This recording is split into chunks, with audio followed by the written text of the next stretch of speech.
having a strong brand for us where we can articulate who we are and what our goals are, make sure that we're attracting those people that want that and retaining the people that want that so that there's not a misalignment and we're fine, right? Like, and I know that both of you know is that it's okay if some people choose we want some people to choose not to work with us too. That Yeah. to me is a strong employment brand, and the people that Yeah. wanna work from us are gonna come in and be interested in growth and helping driving change and being part of this story over the next 5 years.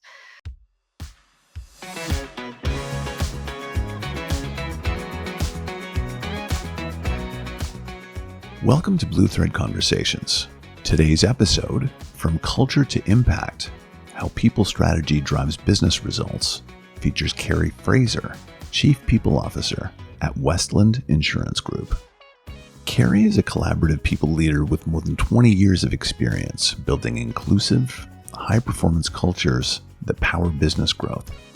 She does that work at Westland Insurance Group, Canada's largest and best-reviewed insurance provider, a company known for exceptional client service and a strong, trust-based reputation. In this conversation, we'll unpack how leadership and people strategy turn culture into measurable results and the priorities Keri sees shaping the people agenda for 2026.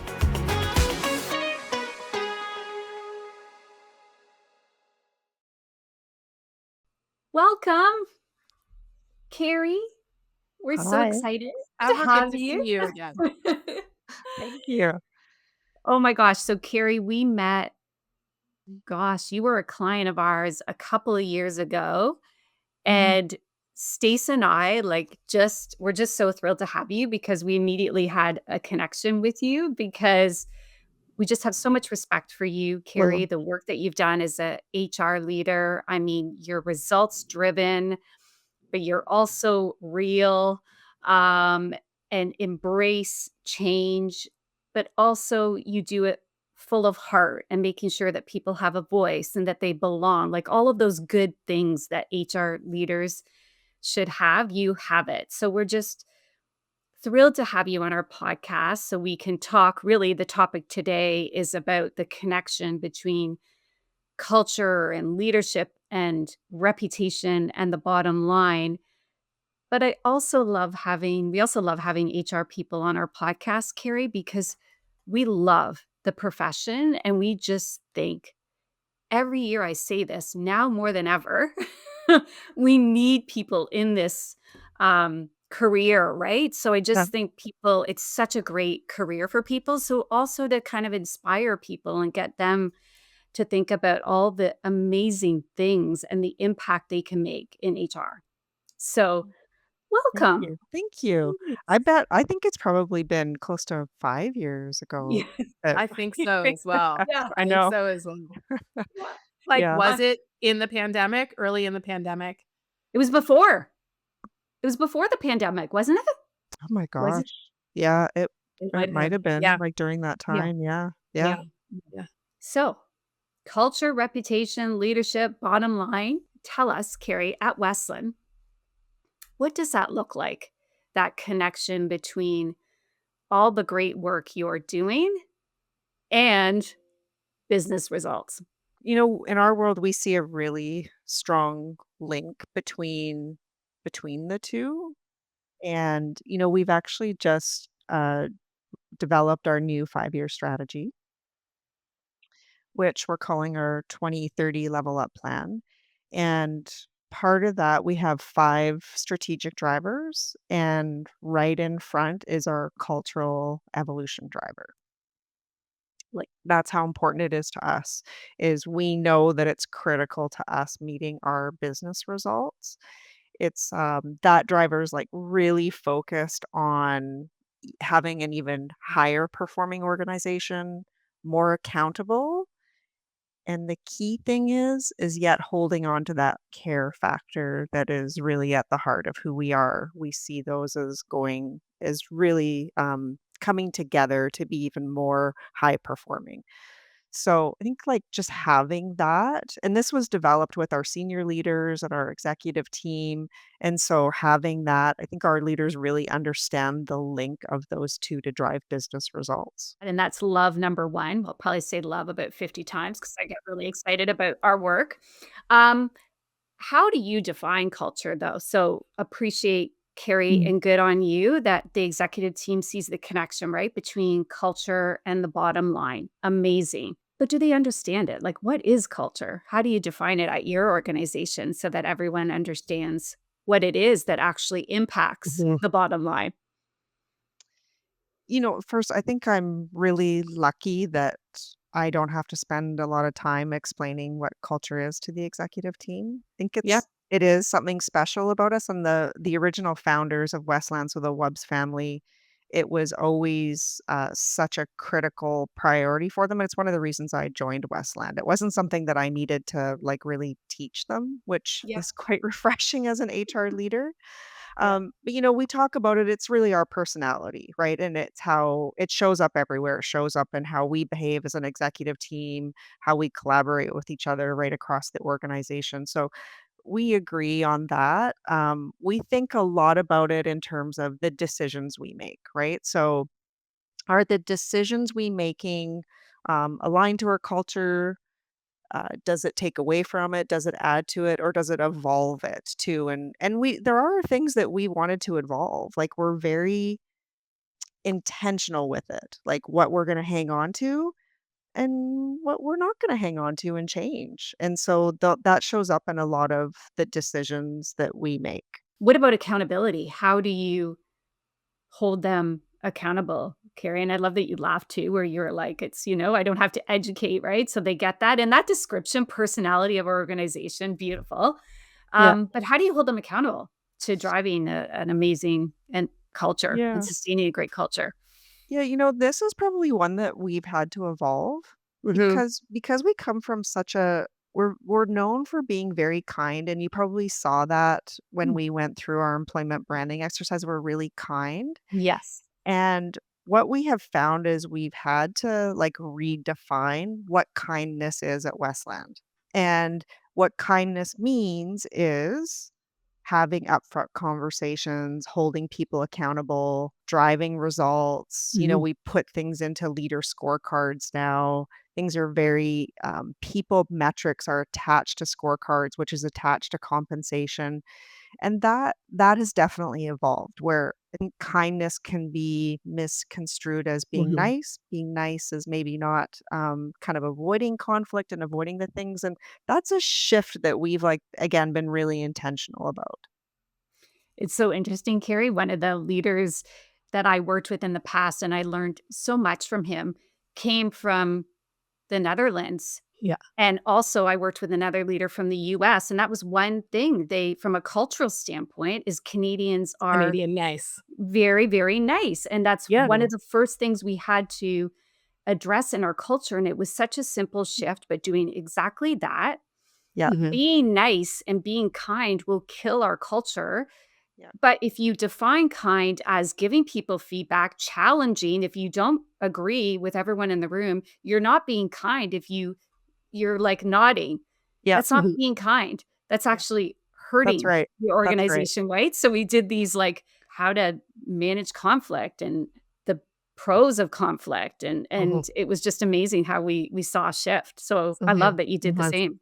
Yeah, and do it in a way that's respectful and caring, and you Exactly. have Yeah. people's best interest and defining that. One of the other things that we've had to really shift to is because we were a family owner operated business and much smaller, and now we're national. Like since I've joined, we've tripled in size. And so we had this very entrepreneurial culture. And Mm. you probably saw that in Yeah. a lot of, Yes. and like now shifting to which drives into accountability is consistency. We actually want to put some national consistent practices in place that everyone is doing. We're all being held to the same similar standards. And again, that's been a shift, especially for people that have maybe been with us for a long time, Mhm. is letting go of, we call it enterprising now. So instead of Mhm. entrepreneurial, it's enterprising, meaning we still are ambitious and we want to try new things and have lots of flexibility, but we've got to have national standards in place so that we're held to the same standards and it makes it easier to manage and hold people Mhm. accountable to. And I bet it does a great job of, like, building on leadership cohesion, and there's probably a shift in trust just because people know where they stand. They're Yes. getting more Yeah. consistency in terms of messaging. Yes. People want, um, people want clarity. Yes. Mhm. They want to know what we're all doing, why we're doing it, and they do want to be held accountable for it Yeah. Yeah. at the end of the day. Yeah. Yeah. Um, don't you find that so interesting, Stacy? Because every year you look at trends, Carrie, on data that you're seeing from, all the conversations that we have with employees, like focus groups and sentiment online. Yep. And it's so interesting that execution and clarity Mhm. are the biggest. And let's be honest, they're not fun to solve, but they're simple, right? Like ensuring, designing simple frameworks and ensuring that they are done in a simple and consistent way. I mean, it's not the most exciting, but it is, oh my gosh, the impact Yep. is huge. Like when And Yep. you it leaves see space for the exciting stuff. It leaves a exactly, Yeah. lot of Yeah. space that's exactly. otherwise used up in multiple That's right. conversations. Yeah, Yeah, yeah, yeah, yeah, yeah. It's the sentiment is very interesting and everyone's dealing with it, right? And I don't think it's changed since COVID. I mean, people just yeah, there's a different feeling out there and they want transparency, yeah. um, you know, constantly. And so that's something we've worked on. And like even in our engagement results, that the two that were showing up as opportunities is action taking. They want to know, like, where if you're going to ask Yes. us, are you going to follow up?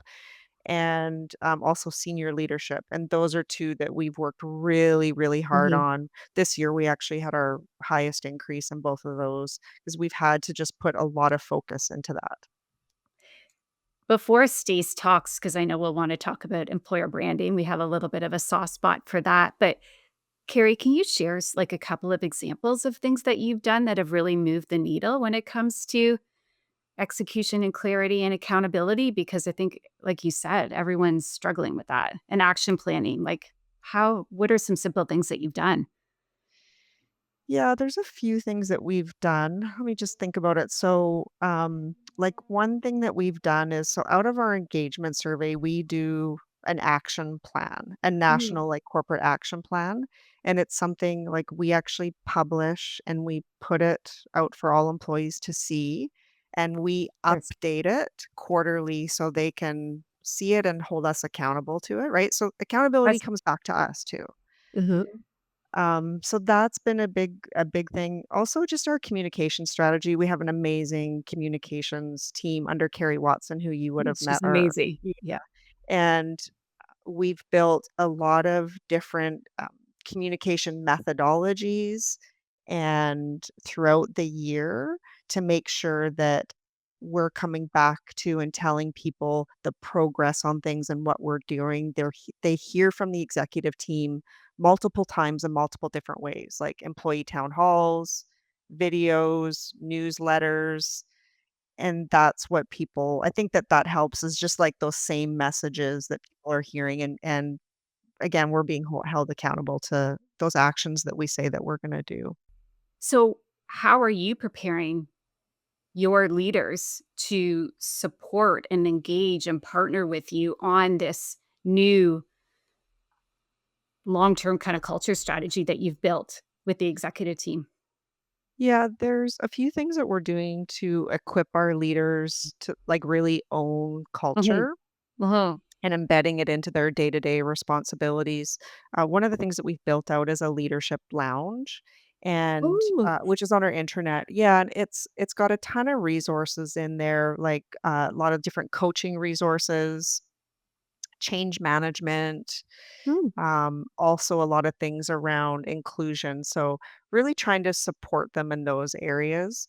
The other thing that we do is we actually spend a lot of time spotlighting leaders. There are leaders, we call them kind of like bright spots, is there are leaders that have really like our highest engagement scores and are having really good financial results. And so there's something we try to think about, like, what is it that they're doing differently? We spend time interviewing them and honing in on things that actions that other leaders can incorporate into their day to day. So we have a whole spotlight page on those leaders too. Is that That's just brilliant. internal? Yeah, yeah, You should try and do that externally too. yeah. Like, That's a different good idea. messaging, like how Yeah, but I love that. That's so yeah. cool. Yeah. Oh It's my been gosh. good. And in prepping for the new rollout of our 5-year plan, which you'll love, we've branded it. We're calling it Level Up. It's got a whole gamification theme.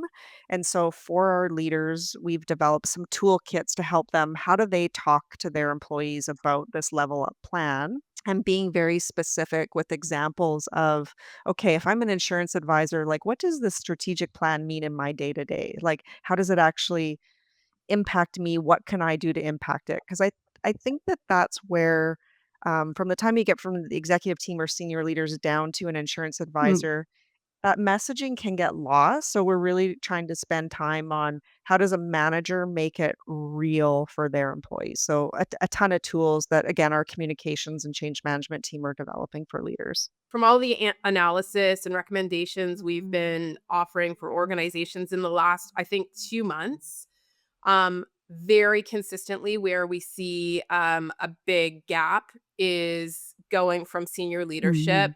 down to managers and Mm. just what a bottleneck that is to culture performance. Yeah, Mhm.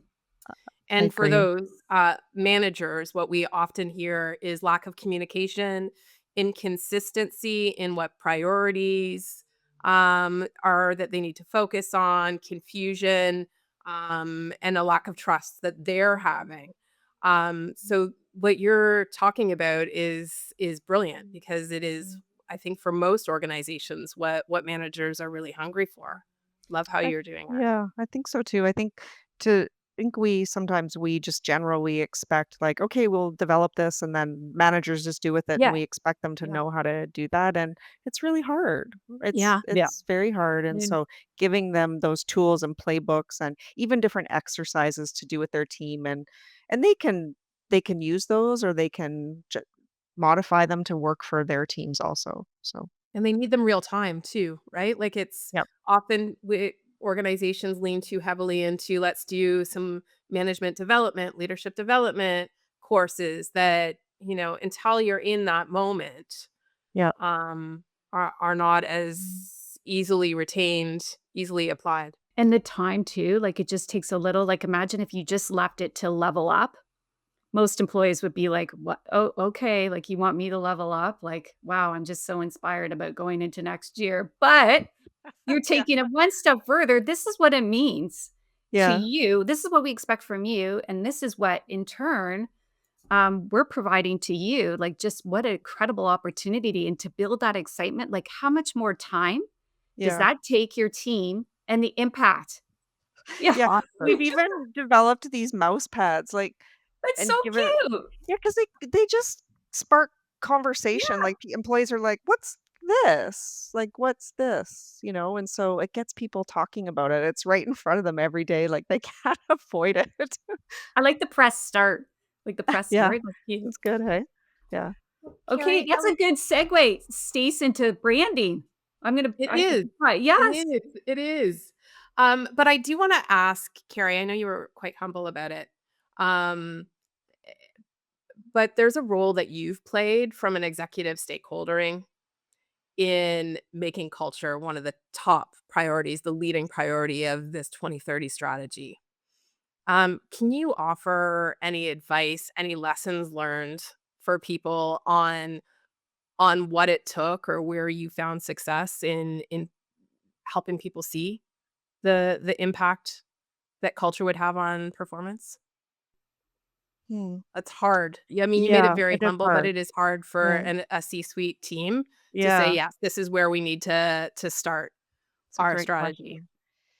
You know, I've done a lot of research on it, and what I found really helpful for some people, and I actually presented it to our whole senior leadership team as we kicked off our planning session, is some research that I found around the correlation between Mm. performance and culture.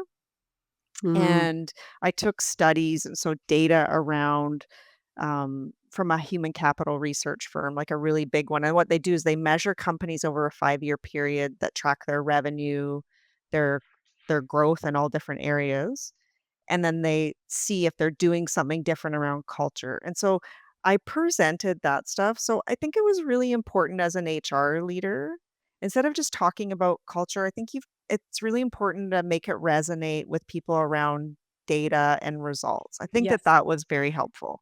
That I mean, that's it. And it's That's not it. Yeah. for most, in the HR profession, there's been it's been a challenge, one, to get the right data, Mhm. Yeah. and to tie it to business results as opposed to, engagement and sentiment alone. So, Yeah. Yeah. yeah, kudos to you. We'll have to find Yeah. out what that report Yeah. was Mhm. that you pulled.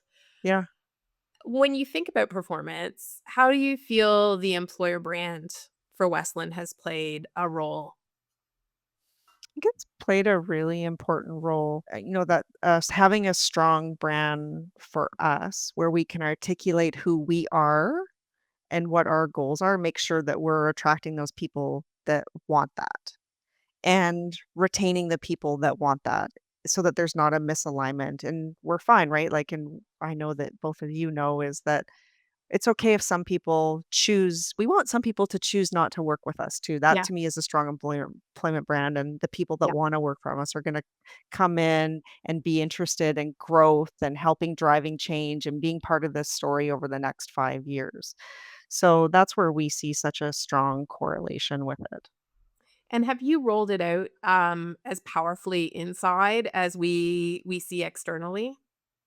Yeah, I'm really proud of what we've done internally. And in some ways, I think that that's almost where we've seen the most obvious momentum. Like Yeah. what we did is we really leverage our own employee stories, right? Like we do use some stock photos, but most of the photos that you'll see externally are our own employees. And we ran contests. We've done it a few times where we get them to submit stories that are aligned to one of the pillars of our employment of our EVP, and then we choose them, they come in, they do a full photo shoot day, their face is all over that, and then we share those stories internally and externally, and there's a real pride around that. What we have found what's really neat is we do some newsletters, and more employees are sharing their stories, especially around inclusion and belonging, and maybe things that they wouldn't have felt comfortable sharing before. They could be like coming out stories or mental health or just like items like that, where now it's like, oh, I see these stories being shared, and I know I work in a workplace that I can do Where I that. belong. Yeah. Yeah, yeah, That's it's been beautiful. really powerful. Yeah. That's And it's beautiful. ongoing too, Oh, it's Keri? ongoing. Yeah. That's magic too, right? Because so many Yeah. organizations will be like, "Okay, I'll do a storytelling contest, and then we'll revisit it in 5 years." That's not right? So that's beautiful. That's Yeah. beautiful. And further to the conversation about managers and leaders, are they participating in the storytelling as well? Yeah, they do, definitely, and we've built the playbook, and we do Mhm. a lot of work with managers on how do they talk about Westland, also internally and externally, and we have them part of those contests too. We actually like them to even nominate some of their employees too, so that they're part of it. So I definitely see one thing that's been much better for us is even the sharing of stuff externally by managers, like job postings and opportunities. I think that was something that really lacked with Westland before.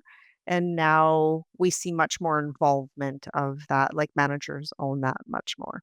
Well, that's great. And how do you track the return on investment? Are you able to track the ROI on the employer brand? Yeah, we do. There's a few things we look at, although there's some things I think we can do a better job on. We always look at our external sentiment stuff like Glassdoor and Indeed. We look every month at our ratings, the comments, we make responses to them. We look at turnover, also the time to fill and number of applicants. So we are looking at things like that. I think where we could do a better job is like quality of hire Mm, is that's maybe something that we'd like to tie a bit more to branding too, yeah. is an opportunity. Yeah. Yeah, yeah. I think that's the one that we hear the most right Is now it? Okay. is Okay. That's good to know. Okay. Mhm. quality of hire metrics. Yeah, Yeah. which is typically what we're hearing a lot is measuring with pulse surveys to managers at the 3 month mark. It's a Oh, long enough okay. time to get Okay. a sense of what the quality of the talent is. Okay. Yeah, but there's been multiple organizations that's the one they want to focus on Yeah. in Yeah. 2026. We do an onboarding survey, but it just goes to employees. We actually have a very high response rate, and we try to see like are people's experiences matching to what they thought, Oh, That's that's great. great. That's great. and That tells it's you that the okay. EVP messaging Yeah. Yeah. is Okay. working, and then one of our clients, they call it the candidate love score. So it's from Oh. managers at Mhm. the Okay. 3 month mark, I testing like that. how much do you love the candidate that you've brought on, which is Oh, I like indicative of that. With the quality. Yeah, yeah. Mhm. amazing. Canopy love. Okay, great. Yeah, it's good to hear though. There's some consistency what everyone is Mhm. looking for, which means that for 2026, it's less about volume of applicants that the employer brand is really working towards. It's shaping employee experience and pride, and it's elevating the caliber of the talent that are coming to the organization. But the advocacy too is we're seeing more of that too, right, Stacy? It's nice to see, like, executive management Yeah. advocacy and employee, like, companies are now measuring that because candidates, if they go to a career website and you're talking about culture and the head of HR is talking about culture, but all the president or the CMO or whatever are talking about products, products, products, and nothing about culture, they're gonna be like there's a correlation now we're seeing on our research with CEOs and the entire executive team talking equally about culture as they are about their products and services. What's one bold, because we'd love to see, I mean, HR is such a great profession, but what's one bold people initiative that you would like organizations to take on in the next year? I really would like to see more organizations embrace talent marketplaces. Mm. So, yeah, so it's a platform within HR that does a much better job. It's all done through AI where it Mhm. helps match people internally to roles, to Love projects, to that. mentorship opportunities based on what they've put in the system, like their skills and interests and development and growth areas. I think for me that really unlocks the potential of people in the workforce and it's really hard to get there and I'd love to see progress on that for organizations. Oh, that That powerful. was, like, so I know. And Do it's you have easier, something like right? that right now? Yeah, do you? Do you that now or no? Kerry? No, I know, that's No. brilliant. Because it's so much easier than, "Okay, let's go hire another body," when Mhm. someone For and the they are more engaged. protectionism of Yeah, specific Yep. departments and yeah, managers. Yeah. yeah. Yeah. Yeah.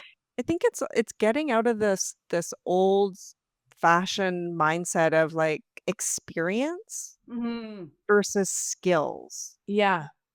mhm. And that's a massive shift. It's on my plan. It's on our plan over the next 5 years to get there. That's Really exciting. cool. Yeah. That's exciting. Okay.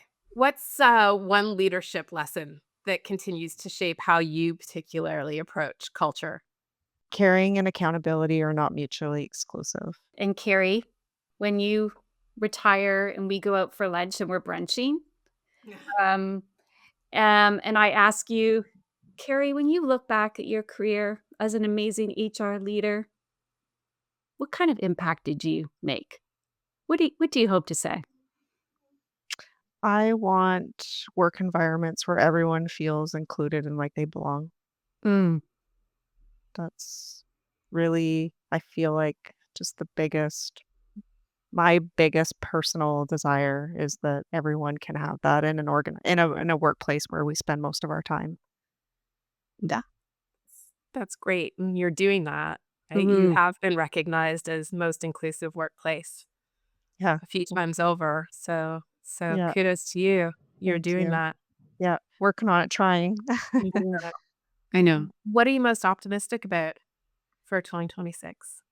Yeah, I am so excited that the role of culture and leadership are such strategic imperatives and not just an HR thing for Yeah. HR to own, and that I work for an organization that believes that, right? So it's really embedded into our 5-year plan. So I think, culture is really seen as a strategic advantage now. And that's exciting, being in this profession for 25 years, it hasn't always been like that. And I see such a massive shift. I think especially with AI, there's such a strong role for HR and IT to play together, but also the shift that that's going to make for employees and helping set up that workplace of the future. And although there will be AI, actually the human piece becomes even more important. And that's exciting. There's such a massive role for HR to play. That's so exciting. Yeah, and when we think about, how important the employer brand is and Mhm. that EVP in Yeah. the internal culture story, in any of the communications that start to elevate through, AI, um, we really see it as the glue for that human experience, the reciprocity that people need in the employee and talent experience.